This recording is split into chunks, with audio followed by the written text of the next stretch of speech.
Berawal di negara Perancis, kita diperlihatkan seorang pria bernama Mike yang sedang dikejar oleh dua orang yang tak dikenal. Entah siapa Mike dan dari mana asalnya, namun yang jelas sekarang ia menjadi target kelompok mafia untuk dihabisi.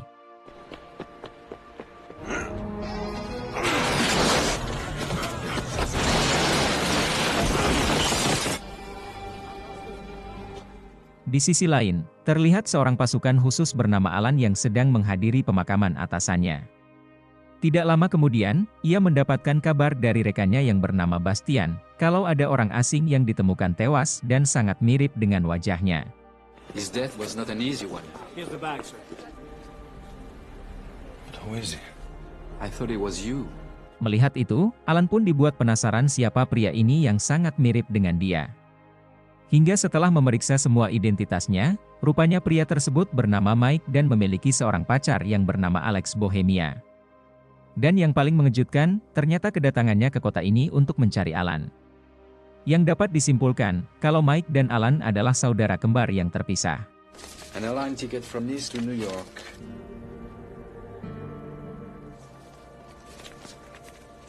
Dan benar saja, si ibu menceritakan kalau Alan memang memiliki saudara kembar.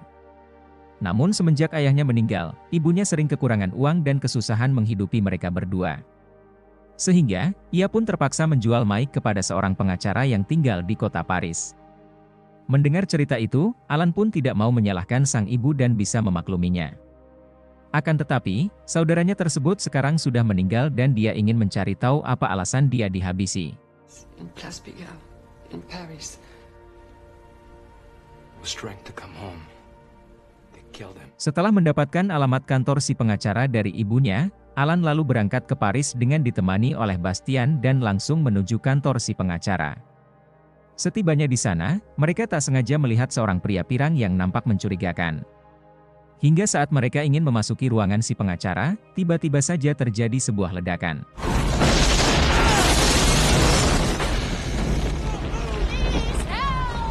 Di sana terlihat si pengacara yang sudah tewas, sementara Alan sendiri bergegas menolong asistennya yang terjebak di kobaran api. Dan di saat itu juga, wanita ini memberikan berkas adopsi Mike kepada Alan sesuai pesan dari atasannya.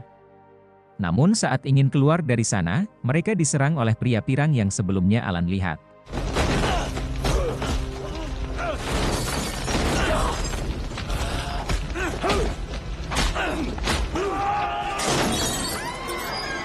Alan pun dibuat kewalahan menghadapi pria ini, dan hampir saja terjatuh dari jendela.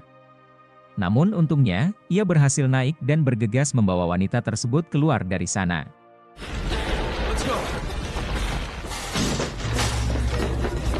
Akibat kejadian tersebut, si asisten pun dilarikan ke rumah sakit karena mendapat luka yang cukup parah. Dan dari keterangan wanita itu, polisi memberitahukan kepada Alan bahwa ada seorang pria Rusia yang membakar tempat tersebut dan menghabisi salah seorang pengacara. Sementara dari berkas adopsi yang Alan dapat, ia akhirnya mengetahui kalau Mike ternyata diadopsi oleh seorang mafia Rusia bernama Kirov, yang tinggal di kota New York, Amerika. Mengetahui itu, Alan pun semakin dibuat penasaran siapa yang telah menghabisi saudaranya, yang kemudian ia pun langsung berangkat ke New York saat itu juga.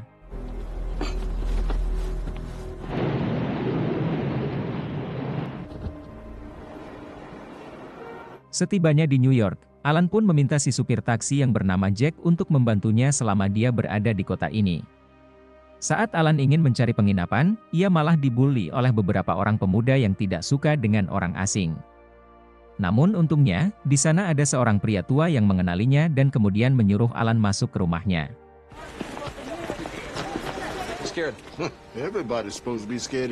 Pria ini mengatakan, seandainya para pemuda itu mengenal Mike maka mereka pasti akan takut, sebab Mike adalah anggota mafia yang sangat disegani. Alan pun menjelaskan, kalau sebenarnya dia bukanlah Mike melainkan saudara kembarnya, dan kedatangannya kemari ingin mencari tahu tentang kematian Mike. Alan lalu bertanya apakah dia mengenal pacar Mike yang bernama Alex Bohemia. Pria ini pun menjawab kalau dia tidak kenal, namun yang dia tahu ada sebuah klub yang bernama Bohemia.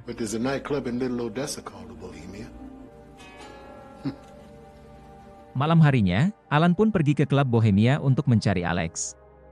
Dan di sana, salah seorang gangster yang mengira Alan adalah Mike langsung memberitahu bosnya melalui telepon. Sementara Alex yang juga mengira Alan adalah Mike, ia bergegas membawanya bersembunyi dan memberikan kunci kamar hotel tempat biasa mereka menginap. Dan entah kenapa, di sini Alex nampak sangat ketakutan dan menyuruh Alan kabur melalui pintu belakang. Namun sialnya, di sana ia dihadang oleh 3 orang pria sehingga terjadilah perkelahian.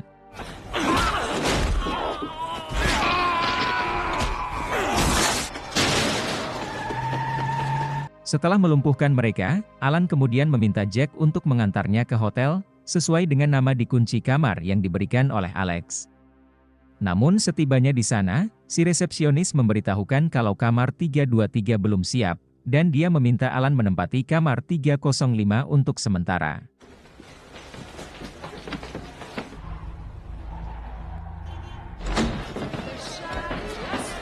Sedangkan pria yang menyerang Alan barusan, terlihat sedang disiksa oleh bosnya yang bernama Ivan karena gagal menghabisi Alan. Saat bersamaan, Alex masuk ke tempat tersebut dan pria ini pun memberitahukan kalau Alex juga sempat bertemu dengan Alan. Namun Alex mengatakan, kalau ia tidak sempat berbicara dengannya karena dia langsung kabur melalui pintu belakang. Mendengar itu, Ivan pun mengancam akan membuat kecantikan Alex hilang jika dia berani membohonginya. If you lie to me. We had a phone call.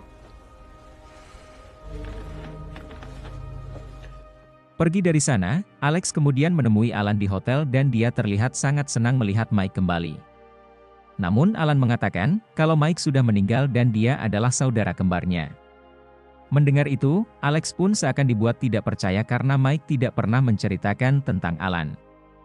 Dan saat bersamaan, Alan melihat Ivan dan anak buahnya memeriksa kamar 323 untuk mencari mereka.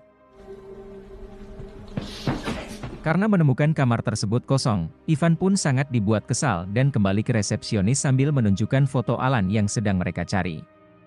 Dan itu, menjadi kesempatan Alan membawa Alex kabur dari sana.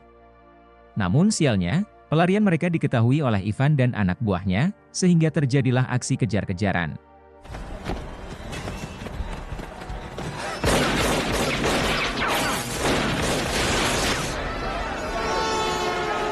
Melihat Alan yang sedang dikepung, Jack pun bergegas menjemputnya dengan mobil.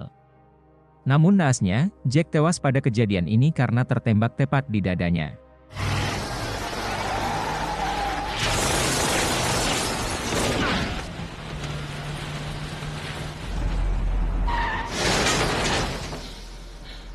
Di sini, Alan sangat merasa bersalah sudah melibatkan Jack dalam masalahnya. Dan karena polisi berdatangan, Alex pun mengajak Alan untuk segera meninggalkan tempat ini.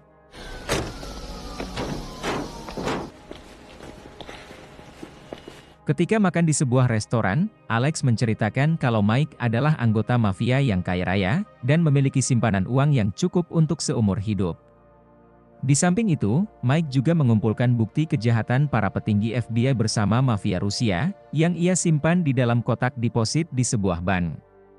Karena diketahui, Mike ingin keluar dari geng mafia dan membongkar semua kejahatan mereka bersama FBI. Mendengar itu, Alan kemudian meminta Alex membawanya ke rumah Mike untuk mencari informasi lebih dalam. Take me to his place. I want to get to know him. They found him. Di sisi lain, terlihat ketua FBI yang sangat senang saat mengetahui kalau Mike memiliki saudara kembar. Dan dia meminta 2 orang anggotanya untuk membawa Alan ke sini dengan alasan ingin meminta bantuannya. Sehingga terungkap, ternyata yang memburu Mike di awal film tadi adalah FBI, karena mereka ingin mendapatkan daftar berkas kejahatan mereka, yang disimpan oleh Mike di dalam kotak deposit di sebuah bank. Sementara Alex dan Alan yang baru tiba di rumah Mike, mereka melihat rumah tersebut sudah dalam keadaan berantakan. Yang mana di sana, Alan melihat fotonya di koran yang disimpan oleh Mike. Dan dari situlah Mike mengetahui kalau dia memiliki saudara kembar seorang pasukan khusus yang tinggal di Perancis. Why wait 5 years to find me? What'd you do in the war? Di sisi lain, terlihat Ivan menemui mafia Kirov dan memberitahukan kalau sekarang Mike ada di New York. Mendengar itu, Kirov pun menyuruh Ivan untuk membawa Mike pulang dan tidak menyakitinya. Karena dia yakin, kalau Mike akan mengambil keputusan yang tepat. Namun di sini Ivan mengungkapkan kekesalannya, karena Kirov tidak memberinya kebebasan dalam berbisnis dan dia lebih perhatian terhadap Mike. Sehingga terungkap, ternyata Mike dan Ivan adalah anak angkat mafia Kirov. I know you feel like he's your son. Di lain tempat, terlihat Alex membawa Alan ke sebuah kabin di pinggiran hutan. Alex mengatakan, kalau dulu dia sering datang ke tempat ini bersama Mike untuk melarikan diri. Alan yang masih bingung, ia pun kembali bertanya apa alasan mereka menghabisi Mike saudaranya. Alex pun menjawab, bukankah dengan Mike mempunyai banyak uang dan juga memiliki banyak bukti kejahatan para petinggi FBI, itu sudah cukup membuat dia diburu banyak orang. Think those are enough reasons to kill him? I lost it. Sorry. Keesokan harinya, mereka dikagetkan dengan kedatangan dua orang FBI yang ingin meminta bantuan kepada Alan. Di sini mereka mengatakan, kalau Mike adalah teman mereka yang ingin membantu FBI mengungkap kejahatan para mafia di kota ini. Dan sebelum Mike meninggal, dia ingin menyerahkan daftar para penjahat yang ia simpan di sebuah bank. Oleh karena itulah mereka meminta bantuan kepada Alan, karena hanya Alan lah yang bisa membuka kotak deposit tersebut dengan menyamar sebagai Mike. Namun yang tidak mereka sadari, bahwa Alan sudah mengetahui kebusukan mereka.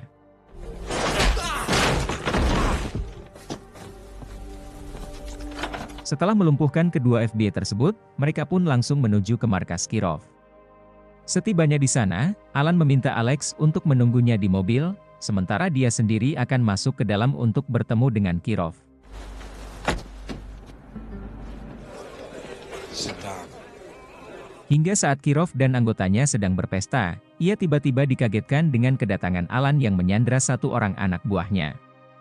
Namun Kirov yang membesarkan Mike dari kecil, ia pun mengetahui kalau Alan bukanlah Mike dan bertanya siapa dia sebenarnya. Alan pun menjawab kalau Mike sudah tewas dan dia adalah saudara kembarnya. Mendengar itu Kirov pun dibuat kaget, karena dia tidak pernah memerintahkan anak buahnya untuk menghabisi Mike. Sehingga dia pun sangat marah kepada Ivan, karena dia yakin Ivan dan FBI lah yang sudah menghabisi Mike. I just want you Get out!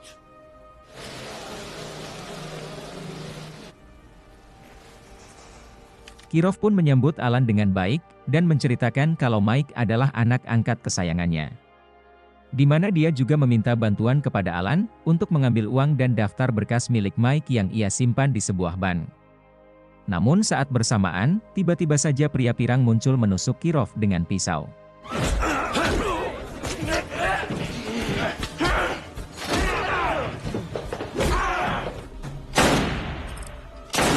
Di tengah kekacauan, Ivan dan pengikutnya pun langsung menghabisi Kirov dan semua anak buahnya yang tak sejalan. Karena ternyata, ini semua adalah rencana Ivan untuk mengambil alih kepemimpinan Kirov. Sementara Alan sendiri, berusaha melarikan diri sehingga terjadi aksi kejar-kejaran.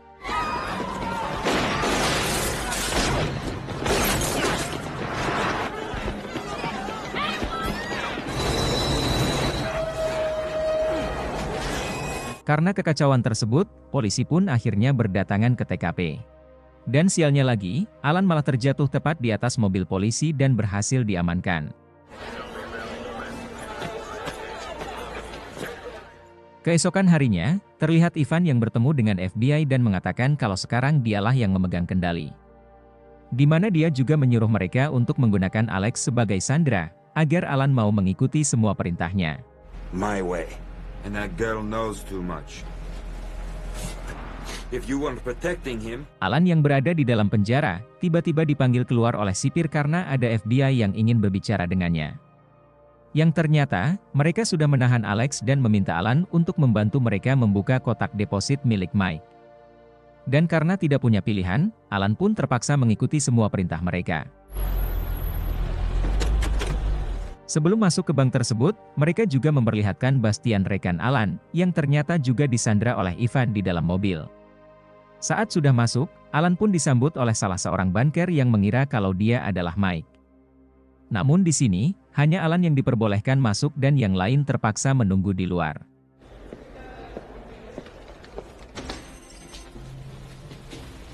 Alan kemudian dibawa masuk ke dalam ruangan yang tertutup, dan diberikan 2 buah kotak deposit.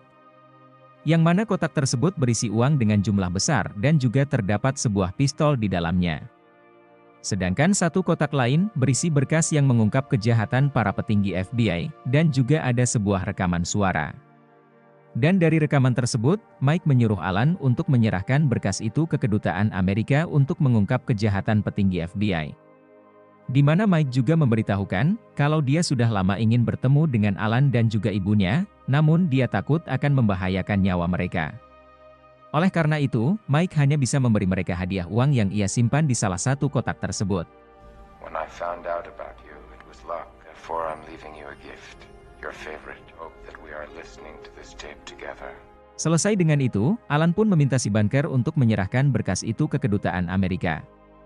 Dan kemudian, ia memasang rokok di alam kebakaran untuk membuat kekacauan. Namun saat Alan keluar, ia melihat si banker sudah tewas dan semua berkasnya telah dicuri oleh seseorang. Dan dengan cepat, Alan pun mengejar si pelaku yang ternyata itu adalah pria pirang.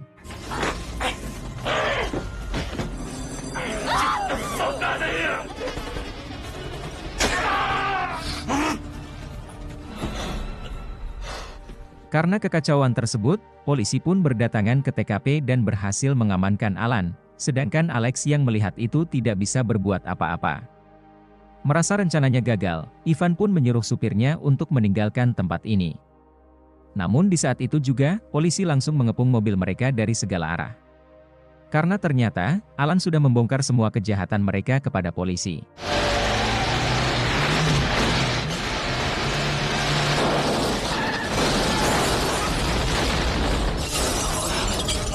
Alan pun bergegas menyelamatkan Bastian yang terjebak, sementara Ivan sendiri tewas terbakar bersama mobil.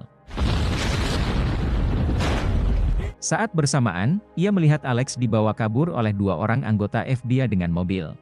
Alan pun terus berusaha mengejar mereka, hingga pada akhirnya pelarian mereka terhenti di sebuah toko daging.